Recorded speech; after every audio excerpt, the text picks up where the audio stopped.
দাঁড়িয়ে আছিস কেন? তাড়াতাড়ি আয়। কোথায় যাব? আরে আয় না আমার পেছন পেছন। আচ্ছা চলো দেখি যাচ্ছি। আজকে তোর বাগানে যা সবজি আছে সব তুলে নেবো। আচ্ছা এই জন্য ডাকছো তুমি আমাকে? প্রথমে এই লেবু গাছ দিয়ে শুরু করছি। কি সুন্দর গাছে লেবুগুলো হয়েছিল, সেগুলো তুলতে হলো? তুলবো নাকি ফুসে ফুসে রেখে দেবো? গাছে ফল তো আর তোলার জন্যই। ফল তুলবি আবার তো ফল ধরবে। আমি জানি তুই তুলবি না, সেই জন্যই তো আমি এলাম। দেখ এখানে আরো কতগুনি হয়ে আছে, অন্তত এখনো খান্দাসেক হয়ে আছে। ওগুনি আরো একটু বড় হোক তারপরে তুলবো। হ্যাঁ হ্যাঁ, সেই বরং ভালো, ওগুলো থাক। গাছে কি সুন্দর রয়েছে, দেখতে ভালো লাগছে না? এখন তুলতে হবে না, থাক বরং। ঠিক আছে বরং থাক। এবার চলো আমরা তুলবো। আমরাগুনি দেখ বেশ বড় বড় হয়েছে। আর একটু বড় বড় হতো, গাছে তো ভালো করে খাবারই দেওয়া হয়নি এইবারে, সেই জন্য তো তেমন বাড়ছে না। থাকবো ওই তিনটেই থাক বরং, আর তুলো না। ওইদিকে যে কটা আছে ও কটা রেখে দাও। কেন তুলি না, কি হয়েছে? আরে বাবা, ওগুলো আরেকটু বাড়বে তো, ও তো এখনো খুশি খুশি হয়ে আছে। ওটা আরেকটু বাড়ুক, বাড়লে তুলবে খন।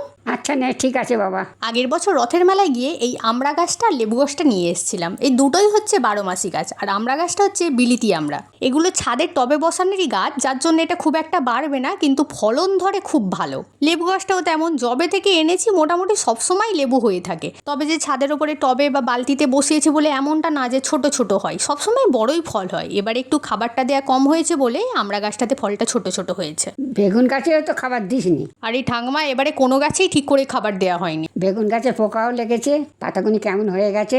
ও এ বেগুন গাছ খারাপ হয়ে গেছে, আবার নতুন করে বসালে তবে হবে। দেখছো না ডালপালার কিরকম অবস্থা, আর পাতাগুলোর যা অবস্থা হয়ে আছে, এই গাছে আর ফল ধরবে না। যে কটা হয়ে আছে সে কটা বরং তুলে নাও, তারপরে আবার এই কটা উপড়ে দিয়ে নতুন গাছ বসাবো। হ্যাঁ হ্যাঁ, সেই বরং ভালো। এবার চল ড্যামের ফল কটা তুলি। আবার ওটাও আজকে তুলবে ঠাংমা? আর যা যা ফল হয়েছে সব তুলবো। না না, আর কিছু তুলতে হবে না, তুমি বরং ড্রাগন ফলটা তুলেই ক্ষান্ত হও, এইটুকুনিই শেষ। তুই কি গাছই সব রেখে দিবি? গাছের ফল গাছে হয়ে থাকলে কি সুন্দর দেখতে লাগে না? সব সময় তুলে নিতে হবে? ফলটা হয় খাবার জন্য, রেখে দেওয়ার জন্য নয়। দেখো দেখিনি, ফলগুলো এত দূরে দূরে হয়ে আছে, এখান থেকে হাতই পাওয়া যায় না। আমি আর ঠাংমা দুজনের কেউই তুলতে পারছিলাম না বলে সেই জন্য আবার একটা দাদাকে ডাকলাম। উনি যেভাবে হোক যত কষ্ট করে এইদিকে একটা আঁকুশি দিয়ে টেনে টেনে পারলো। এই ফলগুলো কি আর আঁকুশি দিয়ে টেনে পারা যায়? কিন্তু হয়েই আছে এমন দূরে যে এখান থেকে হাত বাড়িয়েও পাওয়া যাবে না। এই আঁকুশি দিয়ে টেনে ফল পাড়তে গিয়ে গাছের কটা ডালও ভেঙে গেল। এমনিতেই ফলগুলো দুদিকে দুবার করে ঘোরালেই উঠে চলে আসে, কিন্তু এখানে এতটাই দূরে হাত তো যাচ্ছে না, আঁকুশি দিয়ে মেরে মেরে পারতে হচ্ছে। আসলে গাছটা তো অনেক পুরানো দিনের, সেই 2017-18 সালে বসানো, আর এত ডালপালা ছড়িয়ে বড় হয়ে গিয়েছে।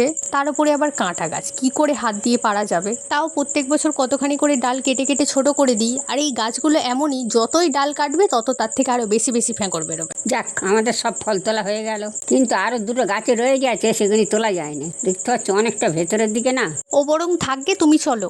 যদি পরে পারতে পারি পারবো, নইলে গাছের ফল গাছেই থাক। সত্যি যা কাঁটা গাছ, কি করে পারবে?